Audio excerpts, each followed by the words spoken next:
Hello YouTube, this is Morgan Airspeed Prime here with my next Sword Art Online Alicization anime review. This one's going to be for episode 29, which is called The Night Before Battle. And I thought this was an excellent episode. I really liked this one. In terms of the calm before the storm, we got the setup on the villain side of things before the big battle, before the gate breaks. Now we get the hero side of things, what the Integrity Knights are doing to prepare for battle, and that involved getting Alice to the battlefield and so on. And I thought they delivered a really strong kind of character-driven episode with a lot of great moments in it. It kind of really highlighted that, like, this was a kind of moment that, like, you know, I liked it in the light novel, but it really stood out here, seeing it animated, and, you know, the voice acting and stuff like that, everything going on in the scene. It really kind of highlighted kind of where we've been just so far in this kind of second half of the season, but also what they were able to do with a lot of these characters who were introduced like last season as villains, who only got like one or two episodes to really sort of showcase themselves against Kirito or Yu-Gi-Oh! Now they're standing out a little bit more now that they are the heroes, you know. They're just getting to act normally now that the administrator's gone, so the sort of villainous edge to them is gone, and you're getting to see them more as the kind of honorable knights that they all are. So I thought that was really good. And yeah, it was just like Alice was the centerpiece of this episode, of course, and just seeing her react to, you know, everyone else interact with like Kirito now that he has to be kind of protected here. And it was a bunch of very, very interesting scenes here. I suppose it'll probably be a little out of order, but, you know, let's just go through them. So I suppose the first one that comes to mind here is Ronier and T.S. Coming to see Alice upon hearing that she's brought someone with black hair back.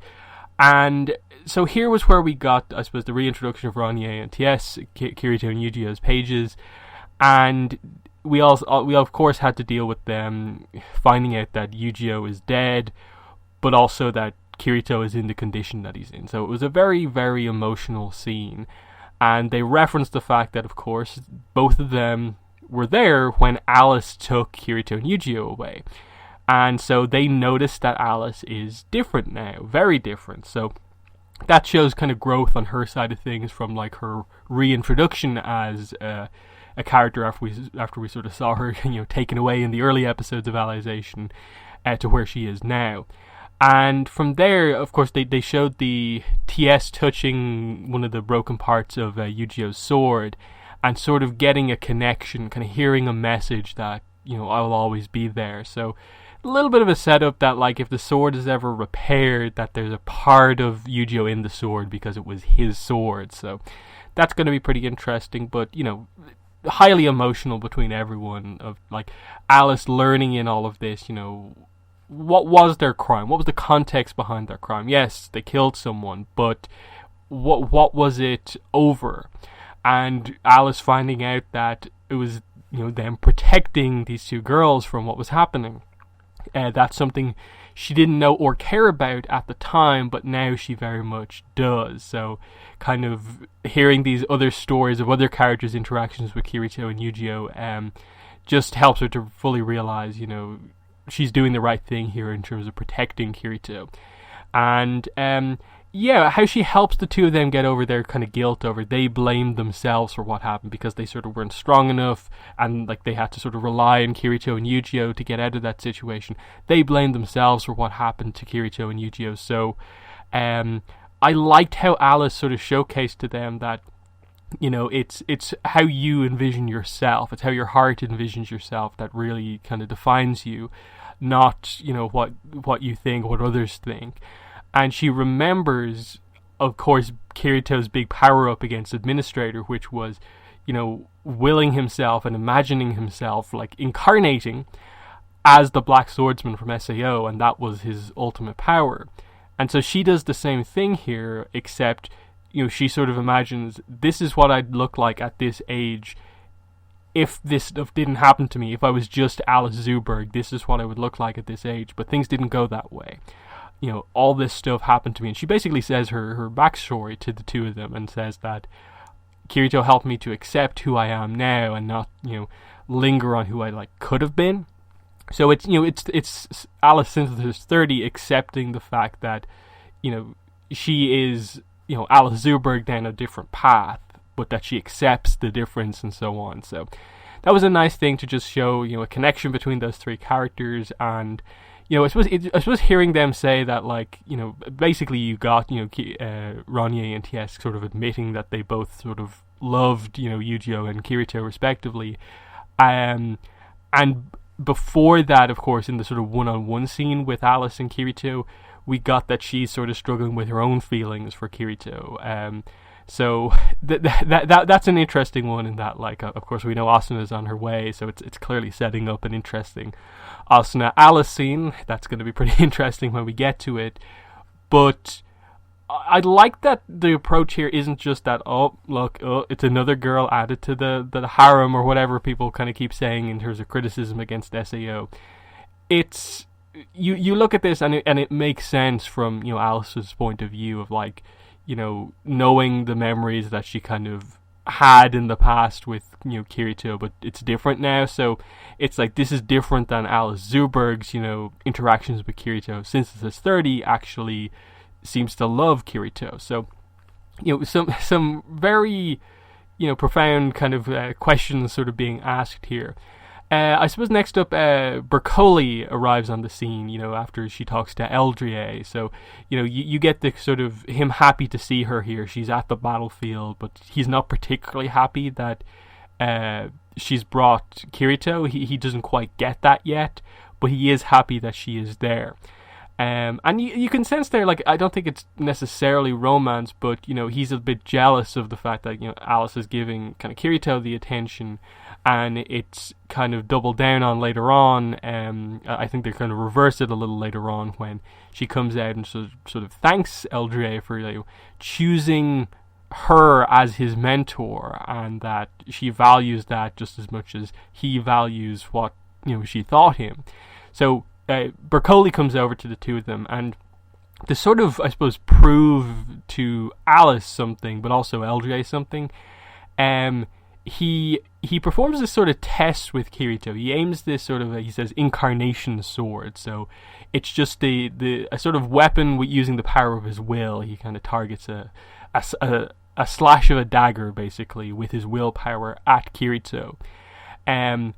And Kirito deflects it. Like, it's not that Kirito moves or anything like that, but the idea is that his willpower is there. There is a core left in Kirito that is, still there.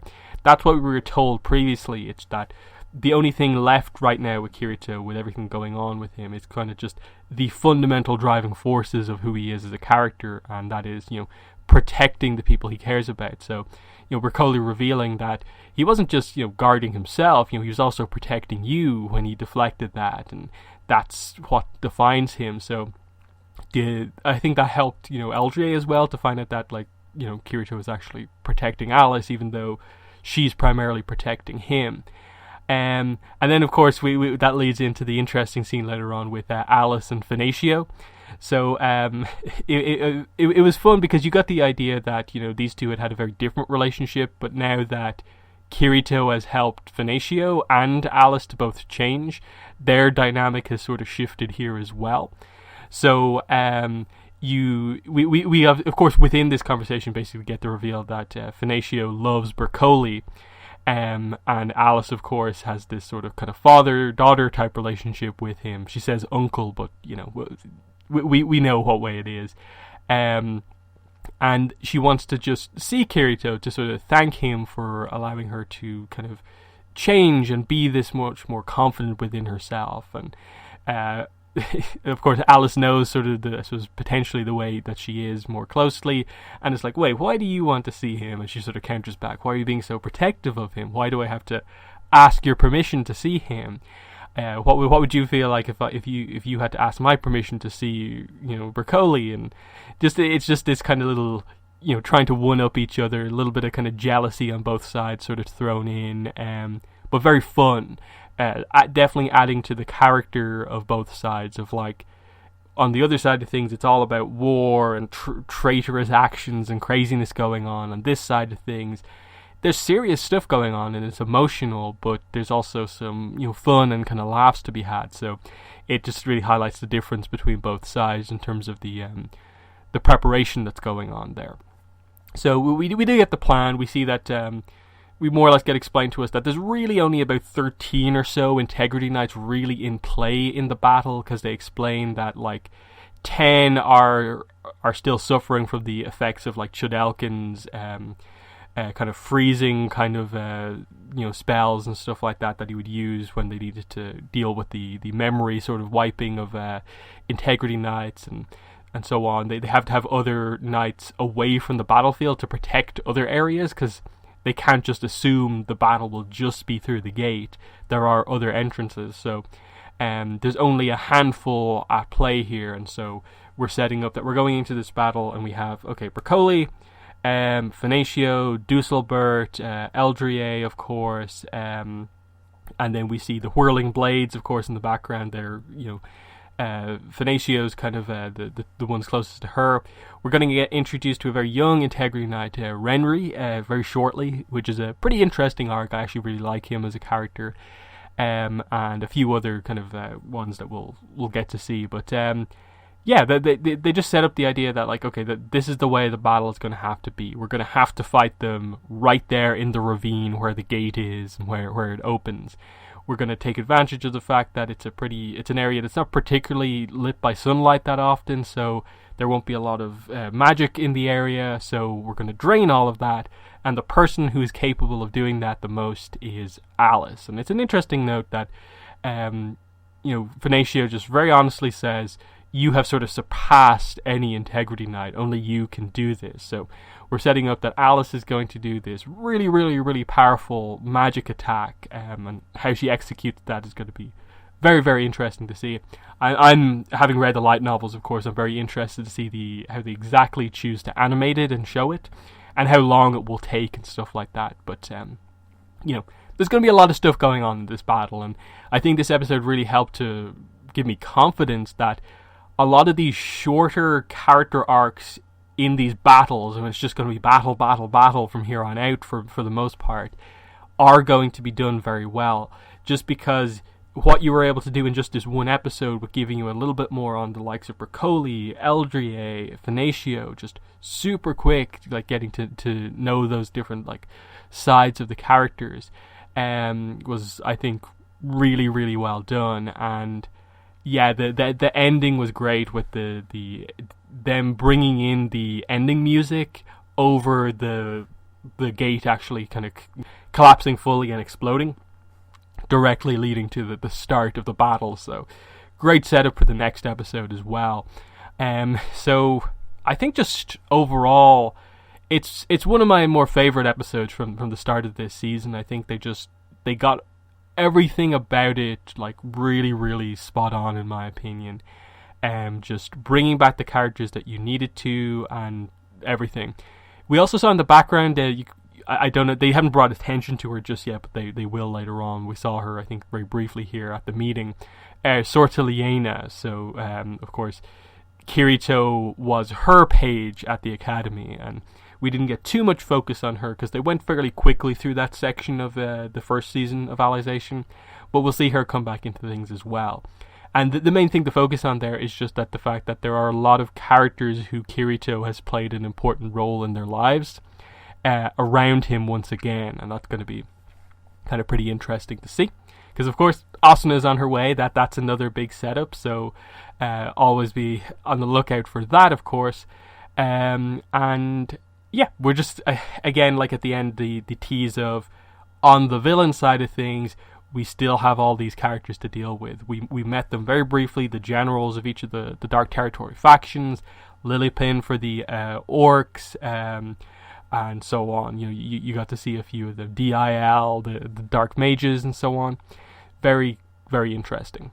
But yeah, beyond that, just they did the emotional scenes in this episode really well. I really did like the Ronye, TS, and Alice scene.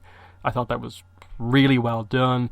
The Finatio Alice scene was well done. Bercouli was, again, set up particularly well here, because now we're really going to get to see what Bercouli can do in this battle. That, we know he held back against Yu-Gi-Oh! What can he do when he's serious? What exactly are the full scope of what his sword can do, and so on. And that's going to be the fun thing here, that because we're going into one of these battles where it's a smaller amount of heroes versus a large amount of villains, we're going to get to see them really show off their abilities, show off what they can do, and that's sort of what we were waiting for.